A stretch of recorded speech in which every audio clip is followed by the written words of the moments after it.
Hello दोस्तों, हर हर महादेव। स्वागत है आपका एक बार फिर आदियोगी ब्लॉग पर। शनि शिंगणापुर के काफी अच्छे से दर्शन होने के बाद आज हमारी टोली निकली है एलोरा केव्स के लिए। यदि आपने शनि शिंगणापुर की वीडियो देखना मिस कर दी है तो आप डिस्क्रिप्शन में चेकआउट कर सकते हैं। एलोरा यूनेस्को द्वारा डिक्लेयर एक विश्व धरोहर स्थल यानी वर्ल्ड हेरिटेज साइट है दोस्तों। एलोरा केव्स में एंट्री फीस भारतीय नागरिकों के लिए 40 रुपीज है और यहाँ तक कि शार्क और बिम्स्टेक नागरिकों के लिए भी एलोरा केव्स में एंट्री फीस 40 रुपीज है। बट विदेशियों के लिए यहाँ पर एंट्री फीस 600 रुपीज है और 15 साल तक के बच्चों के लिए यहाँ पर कोई एंट्री फीस नहीं है। आपको आपका टोकन संभाल के रखना है क्योंकि जब आप यहाँ से एग्जिट करेंगे तो आपको ये टोकन देना पड़ेगा। एलोरा में कुल 34 गुफाएं हैं जो हिंदू, बौद्ध और जैन वास्तुकला से प्रेरित है। आप यहाँ मैप पे सभी गुफाओं की लोकेशन देख सकते हैं।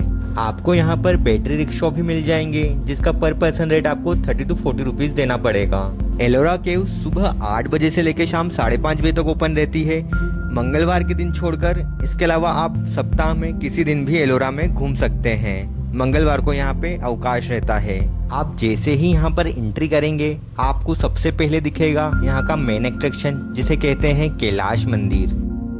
इन गुफाओं की लोकप्रियता आप इसी बात पर अंदाजा लगा सकते हैं कि महाराष्ट्र की इस ऐतिहासिक खूबसूरती को देखने के लिए रोजाना हजारों के तादाद में पर्यटन यहाँ पर आते हैं और इनमें अंतर्राष्ट्रीय पर्यटन भी शामिल है। चलिए अब हम अंदर की तरफ चलते हैं। एलोरा की गुफाओं में चट्टानों को काटकर बनाए गए दुनिया के सबसे बड़े मंदिर मठ परिसर हैं, जिसमें बौद्ध धर्म, हिंदू धर्म और जैन धर्म की कलाकृति और स्मारकों को प्रदर्शित किया गया है। एलोरा गुफाओं के ग्रुप में टोटल 100 गुफाएं हैं, जिसमें से केवल 34 गुफाएं ही पर्यटकों के लिए ओपन हैं। इन ग्रुप में 12 बौद्ध गुफाएं, 5 जैन गुफाएं और 17 हिंदू गुफाएं शामिल हैं।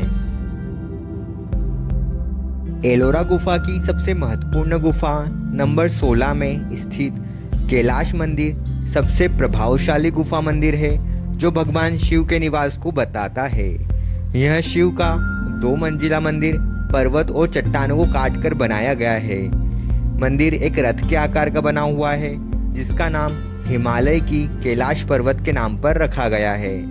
यहाँ पर आप अर्धनारेश्वर, हरिहर, दुर्गा, अन्नपूर्णा, अग्नि, सूर्य, वायु और अन्य पौराणिक देवी देवताओं को देख सकते हैं। इस मंदिर का निर्माण राष्ट्रकूट वंश के शासक कृष्ण प्रथम ने किया था।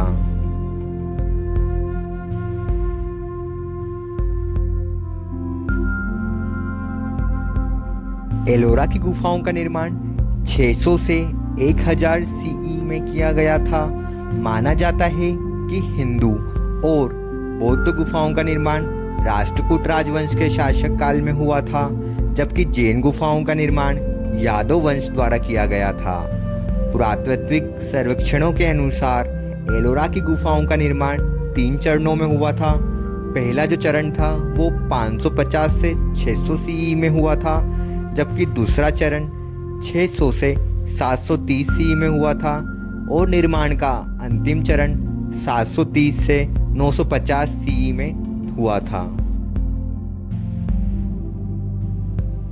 चलिए अब हम चलते हैं इस मंदिर के गर्भगृह में यानी शिव जी के स्थान पर।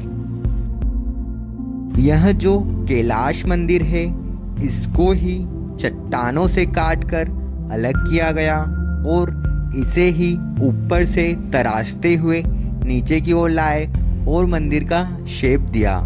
उसके बाद इस मंदिर के अंदर के परिसर को बनाया गया। आप सोच सकते हैं कितना असाधारण है यह। उस टाइम बिना किसी मशीनों और टेक्नोलॉजी के साथ इसको किस तरीके से बनाया गया होगा। कितना समृद्ध देश हुआ करता था हमारा, जिसे मुगलों द्वारा बर्बाद कर दिया गया। जितना विशालकाय और अद्भुत यह मंदिर है उतना ही विशालकाय और अद्भुत यहाँ की शिवलिंग है। हर हर महादेव। छतों पर भी आप कलाकृतियां देख सकते हैं कि कितनी अद्भुत तरीके से करी गई है यहाँ पर। चलिए मंदिर की बाहर की ओर परिक्रमा करते हैं। मंदिर के चारों ओर परिक्रमा करने पर हमें मंदिर की दीवारों पर अनेकों देवी देवताओं की मूर्तियों के साथ साथ वह सभी पशु पक्षियों की भी मूर्तियां देखने को मिलती है, जो कि हिंदू समाज में शुभ माने जाते हैं। यहाँ पर जितनी भी मूर्तियां हैं, सभी मूर्तियों को कुछ न कुछ तरीके से हानि पहुंचाई गई है मुगलों के द्वारा।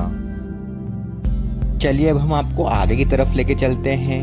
आप जो सामने देख पा रहे हैं ये नंदी ग्रह है। यहाँ पर नंदी की विशालकाय मूर्ति है। चलिए अंदर चलते हैं। नंदी जी की भी मूर्ति पूरी तरीके से खंडित है। यहाँ पर कैलाश मंदिर की हाइट 90 फीट है। इसके चारों ओर आपको शेर, हाथी, घोड़े की मूर्तियां दिखेगी, जो इस मंदिर की भव्यता को और सुंदरता को और भी ज़्यादा बढ़ा देते हैं। आपको एक बात जानकर और हैरानी होगी कि यह मंदिर को चट्टानों से जोड़कर नहीं बनाया गया है, बल्कि एक सिंगल चट्टान को ही काटकर बनाया गया है। बिना किसी मशीनों के सही नाप तोल कर इसे काटा गया है। आप उसके निशान चट्टानों पर देख सकते हैं। वीडियो को पॉज करके आप मंदिर का इतिहास पढ़ सकते हैं। चलिए अब हम आपको ऊपर की ओर लेके चलते हैं, जहां पर कुछ और छोटी गुफाएं हैं जो कि बौद्ध धर्म को समर्पित हैं।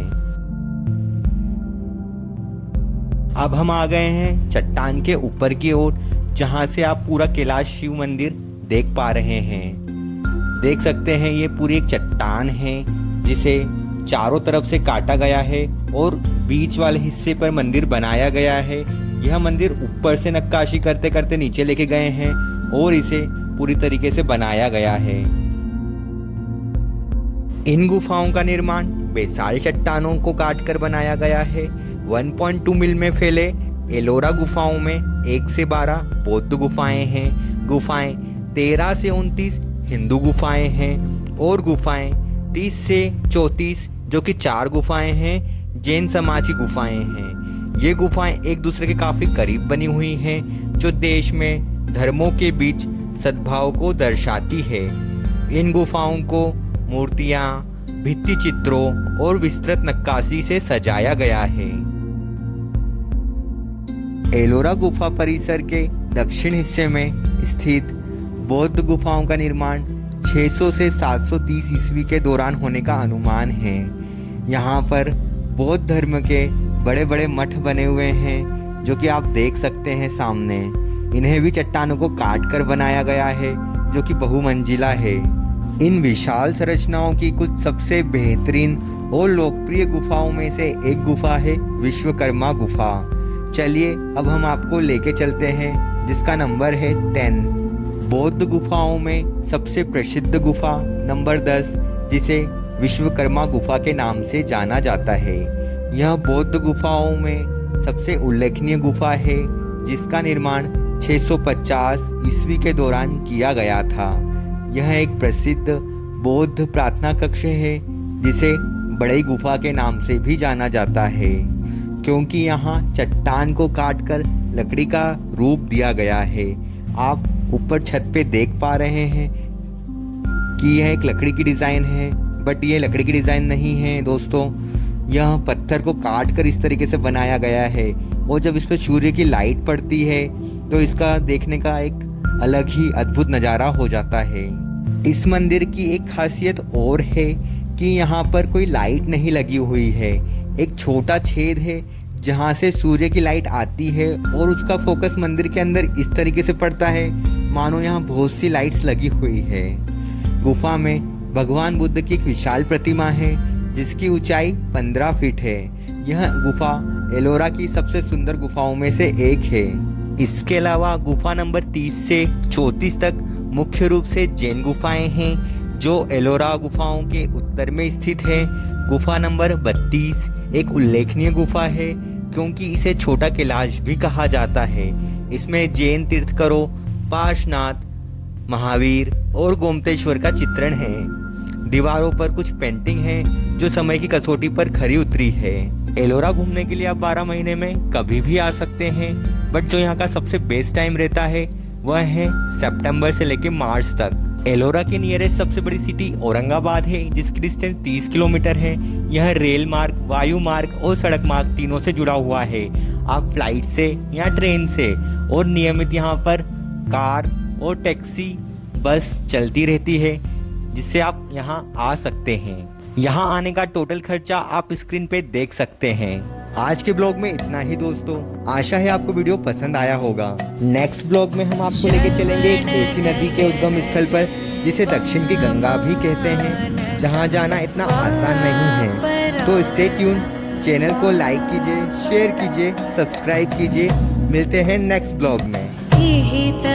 विहितं वा सर्वमेतत् क्षमस्व। जय जय करुणाब्धे श्री